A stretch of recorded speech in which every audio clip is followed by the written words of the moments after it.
रहा है चुनाव में, एग्जिट पोल वोल पोल सब छोड़िए, चुनाव में क्या होगा मैं आपको बताता हूँ। सीट भी मिलेगी हमें, जीत भी मिलेगी हमें। आप तो जी हार के करोगे बस आप तो जी हार के बस करोगे कोसते हैं मोदी जी को हर बार चुनावों में, तभी जीतने की पूरी होती नहीं कोई चाह। अब की जिताने का ठेका दीदी ने लिया है तो हम भी कहेंगे वाह दीदी वाह, दीदी वाह, दीदी वाह, वाह दीदी वाह, दीदी वाह।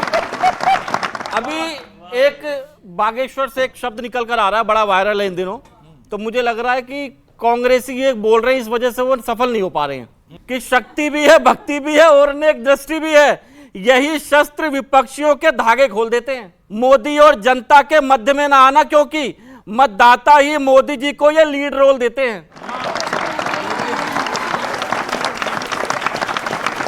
आपको दिया मौका तो दिए बस झोल झाल, इसलिए अब आपको सब खाली ढोल देते हैं, इसलिए आपको सब अब खाली ढोल देते हैं। मंदिर में पूछें भगवान तुम पाना क्या चाहते हो, मंदिर में पूछें भगवान तुम पाना क्या चाहते हो, तो कांग्रेसी कहीं सक्सेसफुल तो नहीं बोल देते हैं।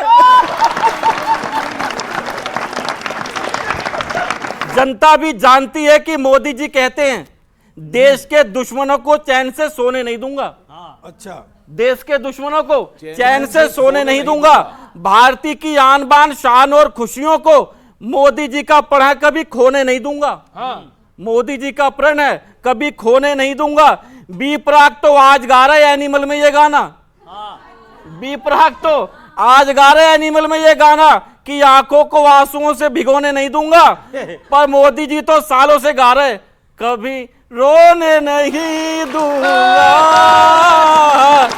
जब तक जिंदा हूं तुझे रोने नहीं दूंगा।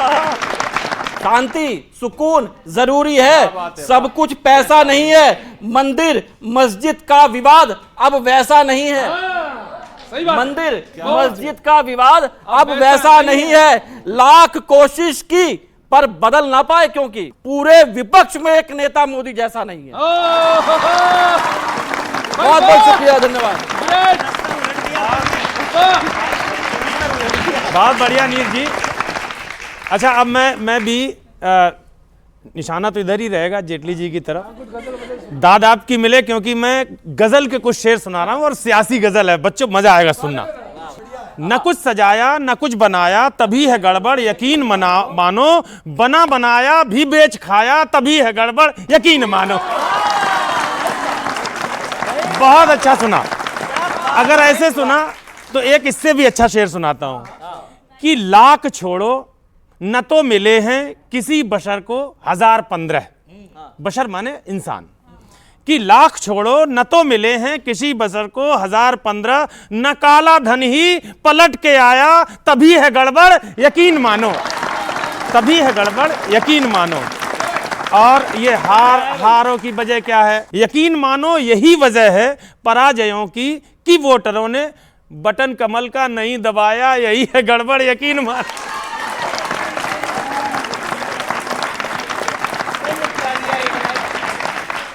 हमारे राहुल, आलोक जी इस पर तो आपका समर्थन मिलेगा, हमारे राहुल हैं ग्रेट बंदे, किसी से नफरत नहीं है मन में, है स्वैग उनका सभी को भाया, यही है गड़बड़ यकीन मानो। अच्छा, आप लोग कहीं सरकार बनाते भी हो तो उसके पीछे क्या रीजन होते हैं, क्या कारण होते हैं, वो देखो। फरोख्त करना विधायकों की अभी भुला दो निजाम वालों, इसी से अब तक हमें सताया, यही है गड़बड़ यकीन मानो, यही है गड़बड़ यकीन मानो। मतदाता अब की बोला है सच मानो, राहुल हो विजयी बोला है सच मानो। तेलंगाना में बीजेपी फुस हुई, ये ठीक है, तेलंगाना में बीजेपी फुस हुई, कवि का गणित अभी बोला है सच मानो। अब सच मानो, यकीन पिछले में था, यकीन खत्म हो गया। जोरन प्यूपुल का है जोर मिजोरम में, जोरन प्यूपुल का है जोर मिजोरम में, बीजेपी ने पी बोला है सच मानो। छत्तीसगढ़ में छत्तीसगढ़ में हर गढ़ पर बस पंजा है। इस शेर पे जोरदार हंसना। छत्तीसगढ़ में हर गढ़ पर बस पंजा है, कमल वहां हारी बोला है। सच मानो राजस्थान रिपीट करेगा लगता है, ईवीएम का वी बोला है। सच मानो। और शेरे आखिर ये है कि भारत जोड़ो ने लोगों को जोड़ा है। क्यों लोग सर? भारत जोड़ो ने लोगों को जोड़ा है, हर अंजाम यही बोला है, सच मानो। बहुत बहुत धन्यवाद।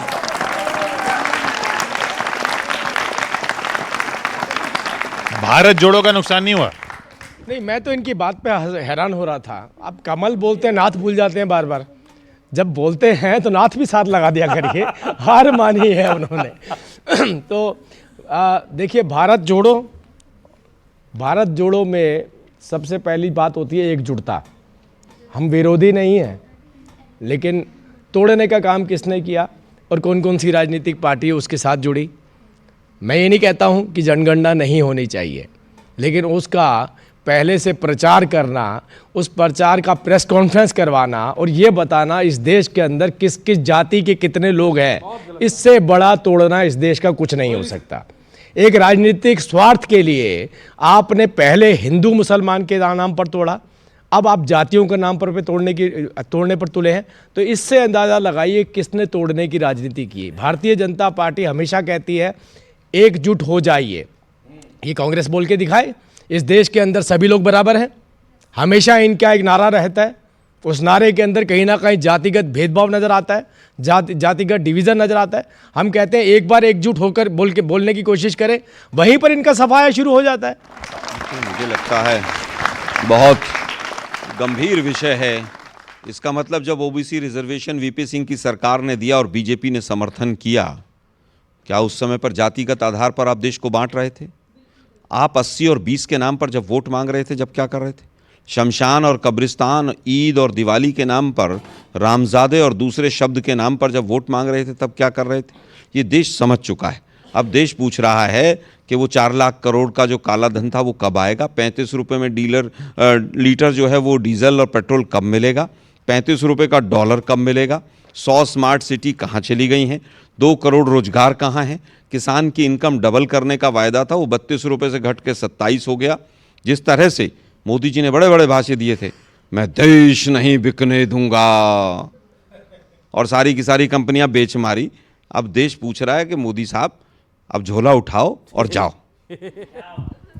अब पहले आप भी झोला उठा के इधर उधर हो जाओ, एग्जिट पोल की तरफ।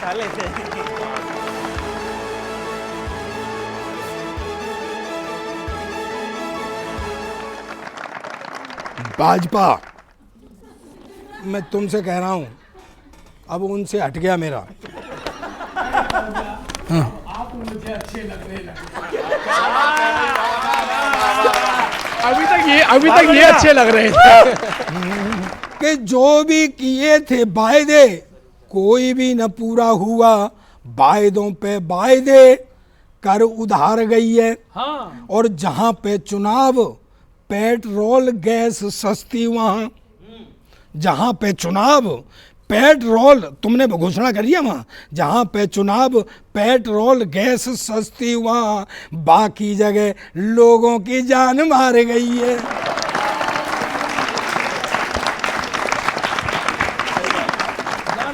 हाँ, कि वहां सस्ता यहाँ महंगा, यानी जनता की लूट। यही बात पैर देश में पसार गई है। और 24 का तो पता नहीं, 24 का तो समर्थन करना, 24 का तो पता नहीं, किंतु ये सेमीफाइनल पूरे 5-0 से भाजपा हार गई है।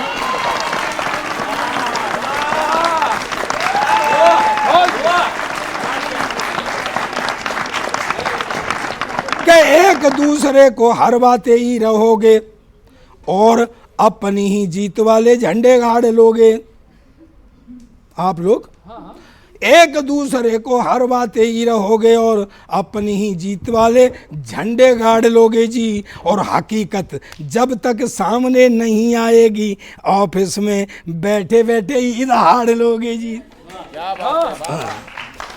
बात आगे है। कि मैंने कहा जीतोगे और मानो आप हार गए। भाई हमने एग्जिट पोल है ये। मैंने कहा जीतोगे और मानो आप हार गए और मैंने कहा हार और तुम जीत जुगाड़ लोगे जी। मैंने कहा हार और तुम जीत जुगाड़ लोगे जी। तो मान लो कि मेरा पोल फेल भी हुआ तो फिर मान लो मेरा पोल फेल भी हुआ तो फिर तुम सब मिलके मेरा क्या बिगाड़ लोगे जी।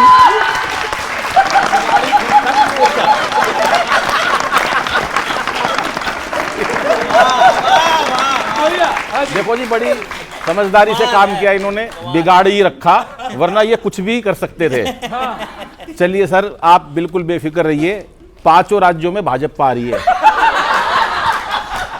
वो कारण क्या है कि जब मैं यहां बैठा था ना, इन्होंने ज्यादा दाद नहीं दी तो मैं इस तरफ आ गया। अगर आप नहीं दोगे तो फिर मैं चला जाऊंगा बसपा में। तो इसलिए अब सुन लो, मोदी जी के सामने जब मोदी जी का चेहरा इतना बड़ा बन चुका है वर्ल्ड में, ये चाहे कुछ भी कर ले कांग्रेस वाले, मोदी जी को नहीं हरा पाएंगे।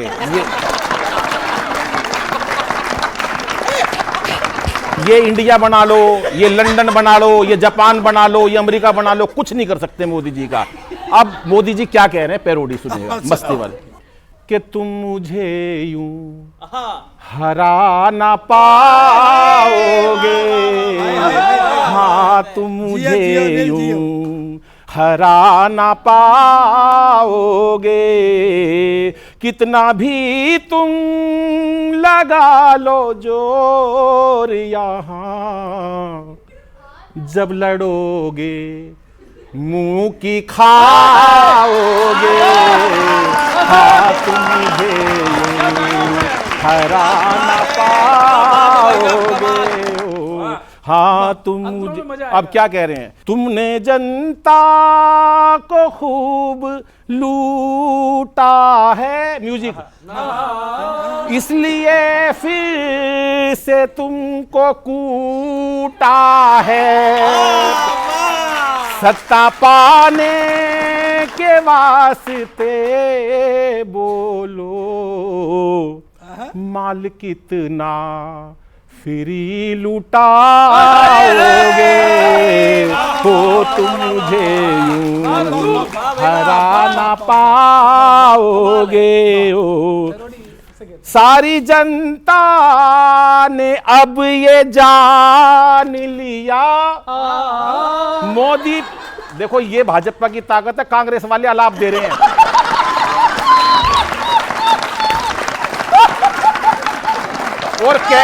और कहते ही कर रहे हैं हर काम को, ये है ताकत।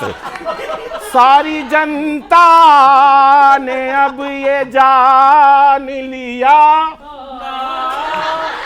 बेसुरा क्यों कर दिया, मोदी पीएम बनेंगे जान लिया, नाम दूजा नहीं है और कोई, जिसको पीएम यहाँ बनाओगे, हो तुम मुझे। बहरहाल अब तो नतीजों का वक्त है और नतीजे जरूर साफ कर देंगे कि आपने किसको किया है किधर। लपेटे में नेताजी अगले हफ्ते फिर हाजिर होगा। अभी तक तो आप लपेट रहे थे, अब आगे नतीजों के बाद कौन लपेटेगा आप जानते हैं।